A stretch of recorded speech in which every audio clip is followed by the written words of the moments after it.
මේ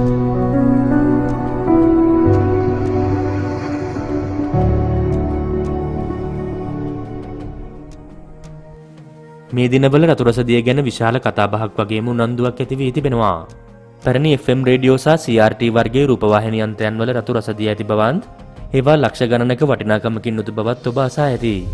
නමින් කියවෙන පරිදිම එය කුඩා වීදුරු නලයක බහා ඇති රතු පැහැති දියරයක්. කටකතාවලට අනුව ඉන් කිලෝ එකක් රුපියල් කෝටි 33කට විකුණන්නට පුළුවන්. ඉතින් මේ ඇත්තටම තියෙන්නේ රතු රසදියද?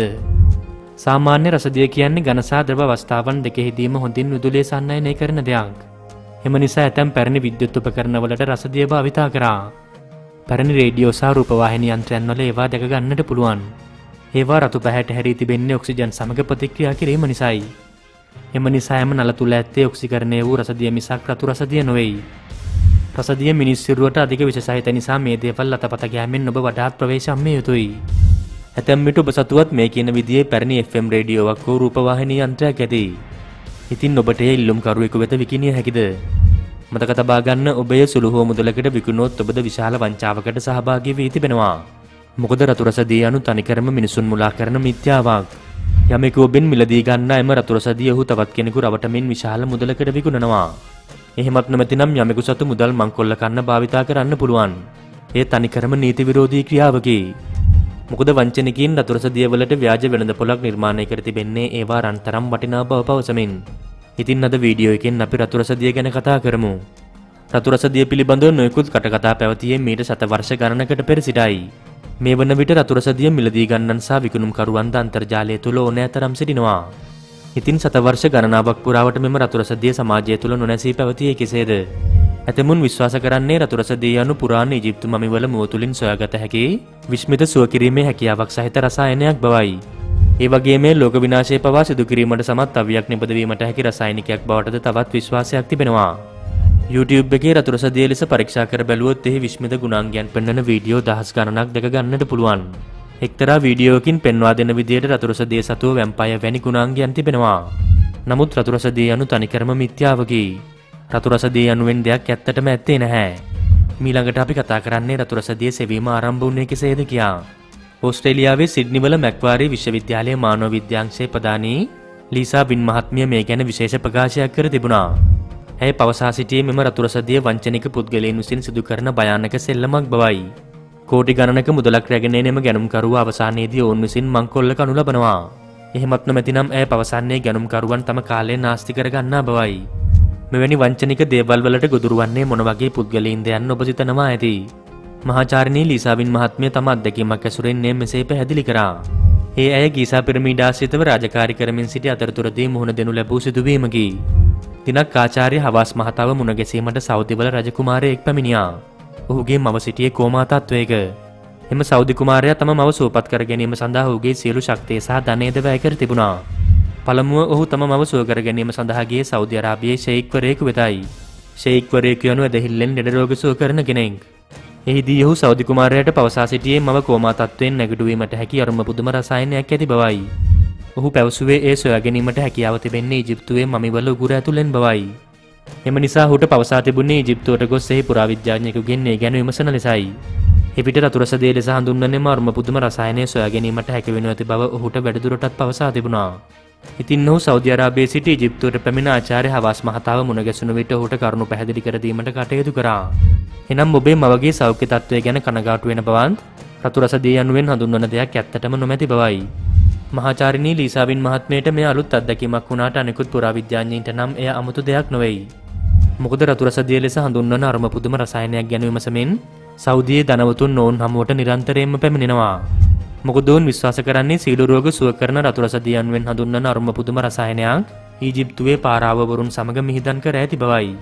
විශේෂයෙන්ම සෞදි අරාබිවැසියන් රතු රසදිය ගැන උනන්දු වීමට බලපාපු එක් විශේෂ දෙයක් තිබෙනවා. එම උනන්දුව අරාබිකරයේ අධිකරයේ මධ්‍යතනුවගේ විසූ ආදී රසායනඥයෙකු වගේම දාර්ශනිකයෙකු වූ ජබීර් ඉබ්න් හයියන් විසින්.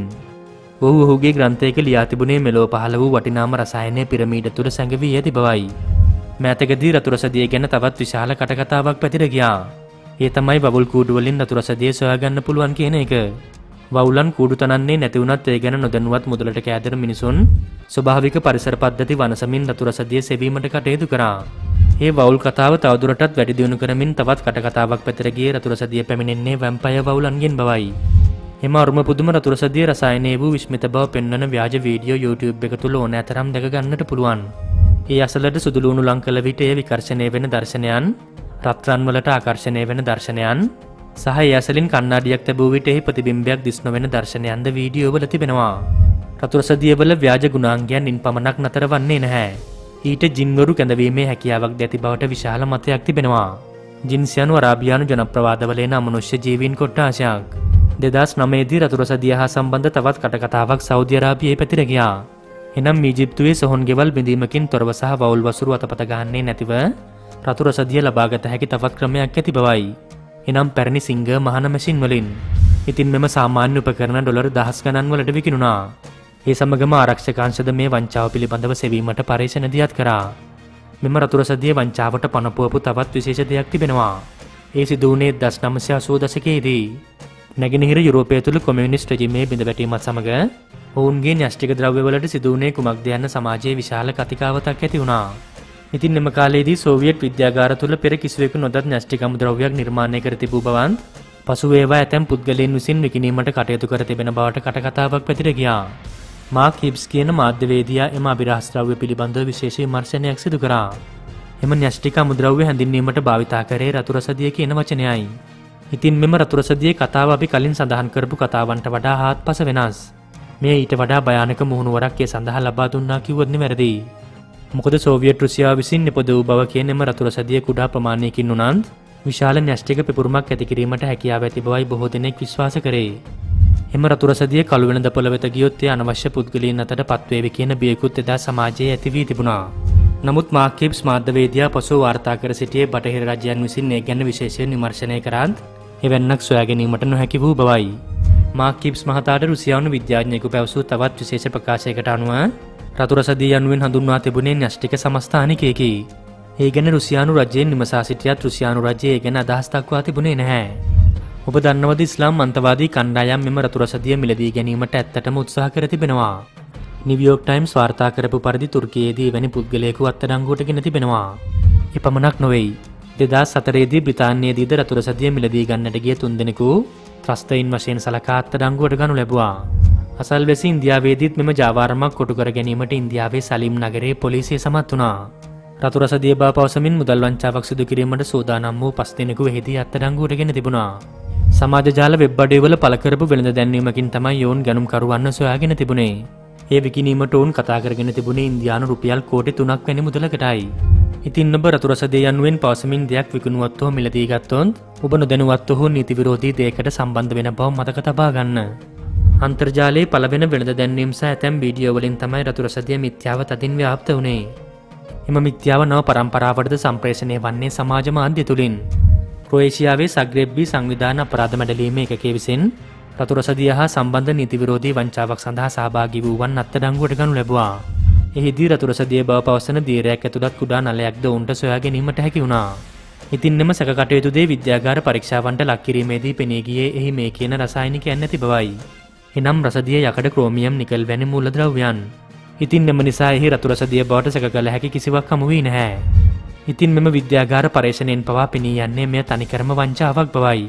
නමුත් රතු පැහැති රසදිය අන්තර්ගත ලෝපස් වර්ගයක් නම් ස්වභාවික පරිසරයේ තිබෙනවා. එය කලින් සඳහන් කළා වගේ රතුරසදිය වගේ මැජික් බල්ලයක් සහිත දෙයක් නම් නොවේයි. ඒ රත් හිරියල් හෝ සිනබා ලෙසත් හඳුන්වනවා. කුඹල් කර්මාන්තයේදී අලංකරණය සඳහා භාවිතා කරන වර්ණකයක් ලෙස එය භාවිතා වෙනවා. ඒ වගේම එය හානිදායක වෙන්න පුළුවන්. ඒ පුපුරන සුළු ස්වභාවයක් නිසා නොවේයි. මොකද රසදිය යනු ස්වභාවයෙන්ම මිනිසාට හානි කර දෙයක්. අවසානයේටම පවසන්නට තිබෙන්නේ ඔබ රතුරසදිය මිලදී ගන්නට යනවා නම් එය හරියට මායා බෝංචියට මිලදී ගන්නට උත්සාහ කරනවා වගේ අනුවන දෙයක්. ඔබ නොදත් මෙවැනි දේවල් දිනපතා දැනගන්න අපිව සබ්ස්ක්‍රයිබ් කරන්න. ඒ වගේම කුඩා සීනුවේ බොත් අලුත් වීඩියෝ එකක් දාපු ගමන් ඔබට දැනගන්නටත් පුළුවන්.